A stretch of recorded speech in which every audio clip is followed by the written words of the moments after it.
all the costs of home ownership are going way up. And Americans, most of them, they don't buy the house. They buy the monthly payment. Doesn't matter what the house costs. What matters is what do they have to pay every month to live there? And that's going to go way up, even as prices go down. And of course, the falling prices creates a big problem for the people who own homes, who have borrowed against the homes, or a big problem for banks who have loaned against those homes. And now the homes lose value, and the guys that live there don't want to stay there.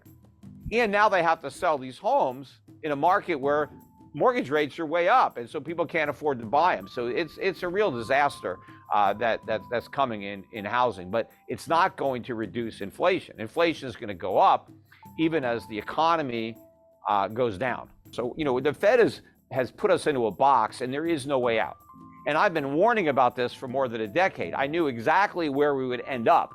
I just didn't know how long it would take to get there, or maybe the exact route we would take, but I knew where we would ultimately end up, and that is exactly where we are. What is your solution to that? Do you think we should have never had QE? Should we just not have a Federal Reserve to begin with? What's the Peter Schiff solution to this? Yes, we would be better off had we never created the Federal Reserve in 1913. But, it's possible that we could have created something even worse. But the way they originally envisioned the Federal Reserve wasn't that bad. The problem is they changed it, and because the original Federal Reserve Act, the Federal Reserve wasn't even allowed to buy U.S. Treasuries. It was prohibited by law from even owning them. And of course, the original Federal Reserve notes were backed by gold, 40% gold, 100% commercial paper. And the mission of the Federal Reserve was to have an elastic money supply. And what that meant was when the economy expanded, they would expand the money supply along with the economy. But then when the economy contracted, they were supposed to contract the money supply. But we don't do that. We do the opposite of that. What the Fed does now is when the economy is strong, they expand the money supply. And then when it's weak, they expand it faster. Right? So it's not elastic. When that switch occurred, when did we start doing the exact opposite of the initial, I don't know exactly, but certainly probably during the Depression, everything started, with Roosevelt in the 30s, and then really kicked into gear in the 60s with the Great Society programs, and the War on Poverty, and the Vietnam War, and that's why we had the big outburst of price inflation, in the 1970s, and it's going to be worse now. In fact, I think the last year or two was already worse than the worst of the 1970s, because when they go back and say, hey, inflation was 10, 11, 12% in the 70s, and it's only 7, 8% now, that's apples to oranges, because the CPIs are different. If you took the 1970 CPI and you used it to calculate the CPI today, you had the same metrics, we would have had 15 to 20% inflation last couple of years, much higher. Or if you took our CPI and brought it back and redid the 70s numbers using the CPI of today, they would have had inflation maybe no higher than 6, 7%, something like that. So we're already worse, but we're just getting started. And you remember, the way they were able to bring that inflation to an end was Paul Volcker in 1980, who allowed real interest rates to get to a positive 6 or 7%. The highest inflation got was 1981 at 13.5 by CPI, and we had interest rates at 20. We're nowhere near there. We're still got interest rates half the inflation rate. And where's the cuts to government spending? You're not going to rein in inflation without getting to the source of inflation, which is government deficit spending. We just passed this omnibus Freudian slip, omnibus spending bill.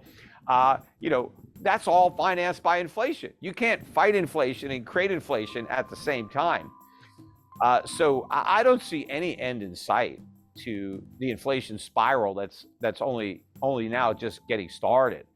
And that's why it's so important that people act to protect themselves, because the vast majority of people are going to get eviscerated by what really amounts to a tax. This is how the government is paying for all the programs, all the spending. We're not getting anything for free from government.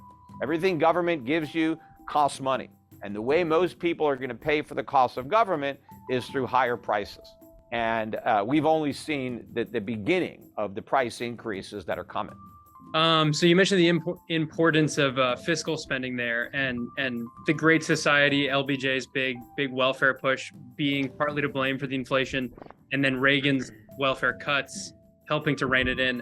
So let's say Jerome Powell, holds true and keeps raising interest rates, but then President Biden, continues various stimulus programs, unemployment, welfare things. In that sort of scenario, could you get rising inflation, rising CPI, despite interest rates also rising, given what the fiscally what. Sure. Again, remember, interest rates are another price too. I mean, if I'm a business, I've got raw material costs, I got labor costs, I got rent, and I got interest if I've borrowed money. And as my interest rates are going up, I mean, that's another cost that I'm going to look to pass on to my customers through higher prices. So all else being equal, rising interest rates are adding to the inflation problem. The way rising interest rates are supposed to slow inflation is by slowing spending and increasing savings. That's what has to happen. But that hasn't happened. If you look at consumer consumption patterns, they're spending like crazy. The savings rate is near an all-time record low. It has collapsed. And credit card debt, mortgage debt, auto debt, student, all-time record high. So the rising rates have done nothing to alter consumer behavior. And so they're going to do nothing to bring down inflation. The only thing that's happened is we've had a pullback in commodity prices, oil prices, other things that moved up the most, the quickest, they've pulled back.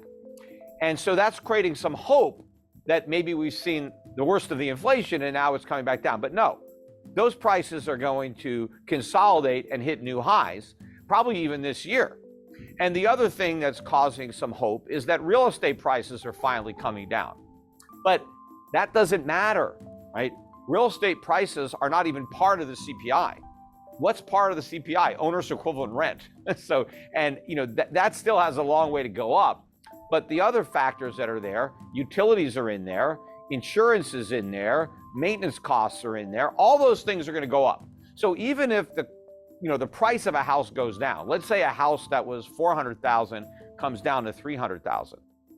It's actually going to be more expensive to buy the $300,000 house than it was to buy a $400,000 house a couple of years ago, because the mortgage rate is much higher, your insurance cost is much higher, your maintenance, your property tax. I mean, all the costs of home ownership are going way up. And Americans, most of them, they don't buy the house. They buy the monthly payment. Doesn't matter what the house costs. What matters is what do they have to pay every month to live there?